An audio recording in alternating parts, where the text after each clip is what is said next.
we see this. And if you want to send me a video of this, Frankie, please post it to either Sumer's Facebook page at Train Life Fit or post it to my Facebook page at Coach Scott Frost, and I'd love to give you some feedback on it. But if you're pinching your upper back together, I almost have a sneaking suspicion you're overextending anyway. You're probably popping your chest up and breaking your ribs just to create the the pulling in of the lower back. And it could just be a kind of a guise, like where you think that you're flattening out, but you're really not. So one of the ways that you can do to correct this, if you're having bowing out in the mid-low back, first of all, is you need to release your psoas. That is a hugely important factor. The hip flexor that goes up into the low back and inserts there is your psoas, and if that's tight and crunchy, and if you do anything that sits in a car or a job or anything, it's going to become very shortened and gnarly, and you need to get in there with a softball. So what you're going to do is take a softball, put it between your hip and your belly button in that space there on the side of the abdominals, and you're going to lay on top of it, and you're going to reach your arm out, lift your leg up. I've got a video of it on YouTube. Just go to Coach Scott Frost, and you'll see the video there. So release your psoas. He's a student, so I'm assuming, being a student, he's sitting and studying for long periods of time in a chair and a desk. So he's rounded over, he's flexed over in that flex position. So that's probably really beneficial. Oh, yeah, 100%. Yeah. So students get it the worst, yeah. especially student athletes, because they go run around and then sit. Yeah. So I would say release that psoas. Definitely take a crazy 8. Take 2 softballs, tape them together. I think I have a demo up on that on the YouTube as well. And roll out your upper back, working between the shoulder blades. So we need to release all those things before we can set the posture. But then to set it, the other thing I would do is mobilize your hamstrings. So I would actually open up the hamstrings. There's a stretch on the YouTube there. I think it's called just lying hamstring stretch with a banded distraction. Yeah. So you're going to put a band at your hip crease, lay on your back, and just take a rope over your foot and pull your foot back to your face. Normal hamstring, lying hamstring stretch, but adding the band to the hip is the key to open up that the origin of the hamstrings under the glutes. And so what we're trying to do is just allow your body we're trying to remove the tension there so you're not fighting against gravity. Then once you're kind of standing more neutral, I would say do some upper back work, do some kind of like what we were talking about for you, do some overhead barbell carries. Take a barbell on your back, push your grip out wide into a snatch grip, and push press it overhead and keep it behind your head. Push your biceps up to the ceiling and walk around with it. Get that upper back really locked in and engaged. And test, retest. Do a set of squats in between each of these things. So do a set of squat, even with a bar or lightweight, and then smash your psoas. Do a set of squats, and then smash your upper back in between the shoulder blades. Do a set of squats, and open your hamstrings, and then do the overhead barbell work and do a set of squats, and see what's starting to shift you and open you, and make that change. And I don't know, that's probably a good place to start. I mean, there's endless places you can go. And once you get into the chain, you sort of start working your way up and down it.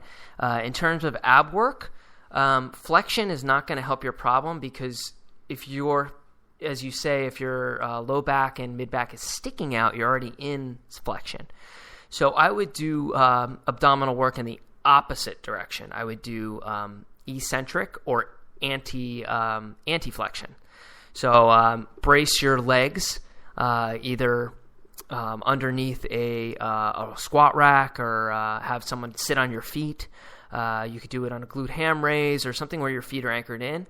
Reach your arms overhead and keep your abs really tight, pulling in, and you're going to reach back going as slow as possible, and then throw your body up. I don't care about the way up. I just want you to work on resisting opening, resisting the backward motion, and that should open up your front while stabilizing it, while giving you some extra tension to brace your core upright.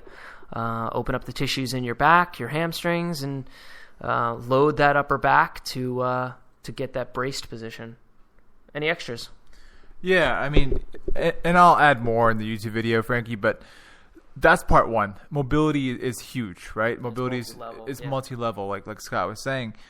Once we get your mobility going, the next thing we'll work on is stability, and we can talk about that more. And the more you can stabilize yourself in different positions, aka your posture, the stronger you can get in your actual integrated movement. So, just what is good posture in the first place? I can give you a good resource. You can even look at Kelly Starrett's Becoming a Supple Leopard. He goes over what good posture is. But basically, if you can just get your pelvis instead to neutral, there are two extremes. You can either be in like a Donald Duck syndrome where your butt's sticking out, or you can like tuck it under and be like a Pink Panther. You find the neutral position with your pelvis, then get your shoulders, screw them back. Get your head pulled back to neutral, not all the way up to your, up to your face or anything. Just back to neutral.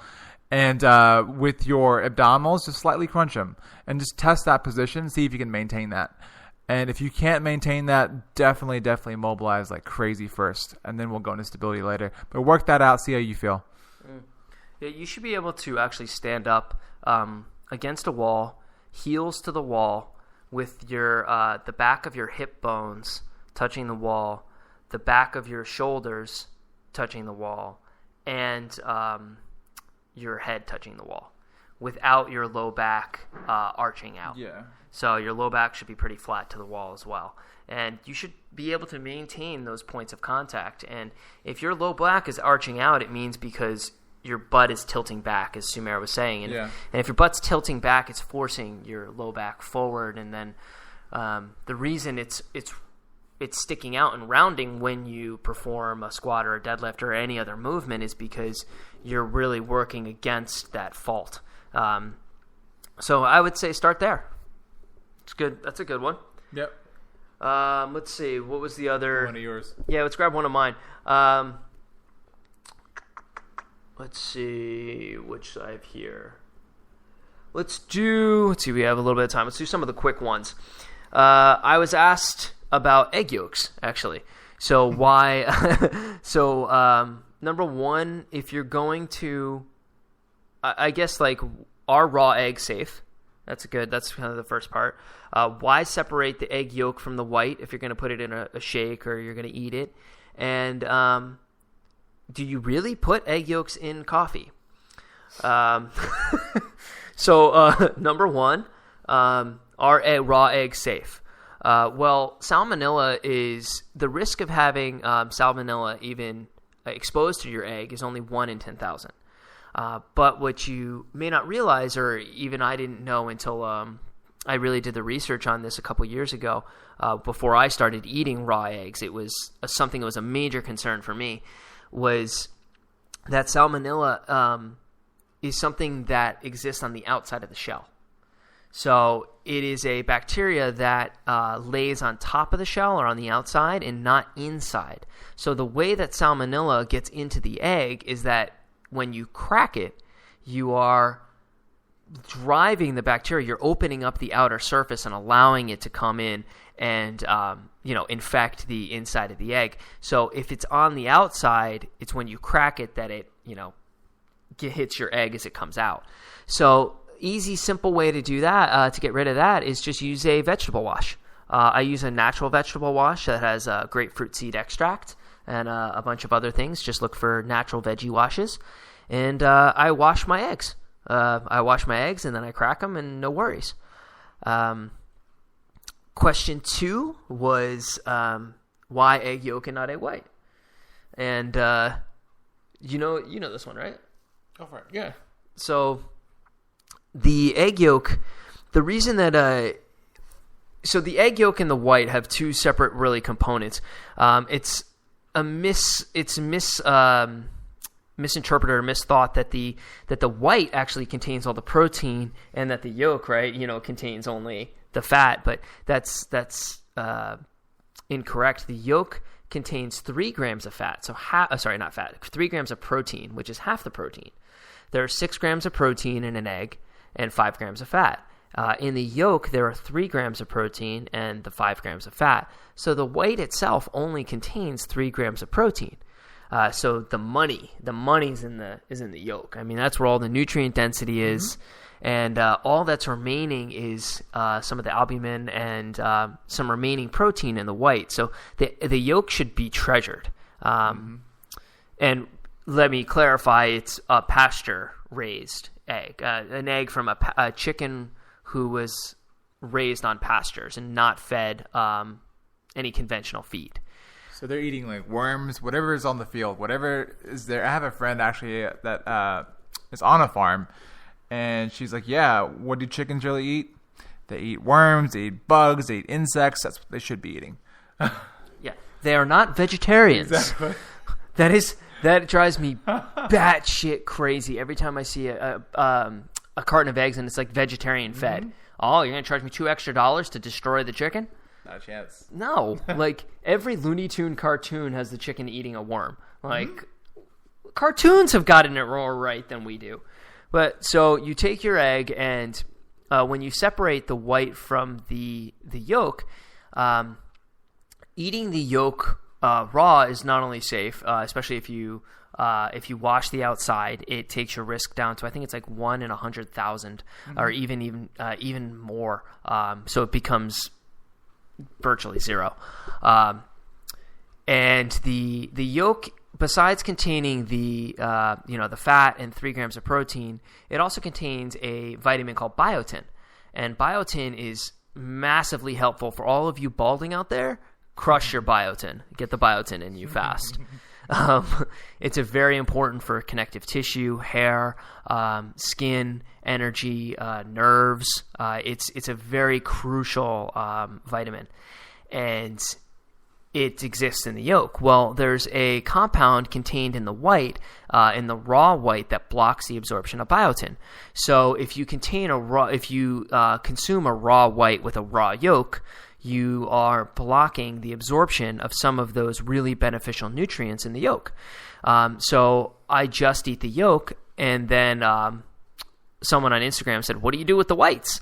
And I said, well, I put them in a mason jar, and I cook them up later on, and I have omelets with them or scrambled eggs.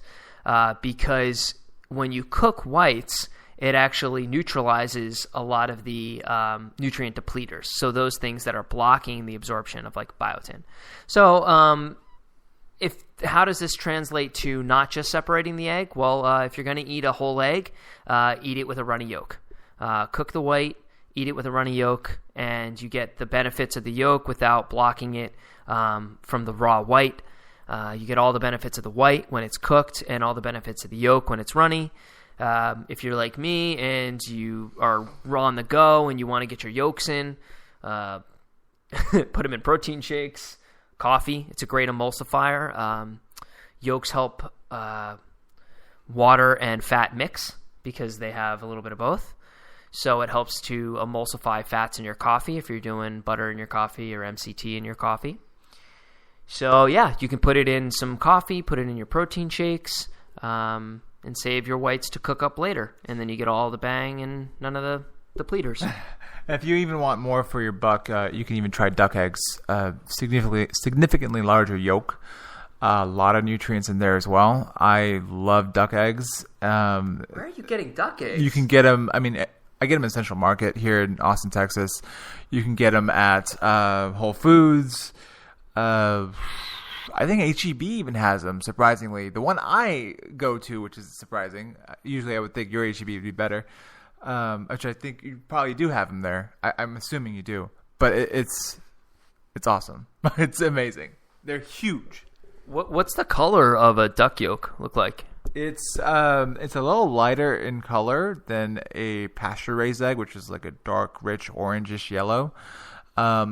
But it's so large in diameter, and it's so like rich and creamy. Is the best way I can explain the taste of a duck egg. It's awesome. It's freaking amazing. I definitely want to buy a duck. and consume their eggs. Well,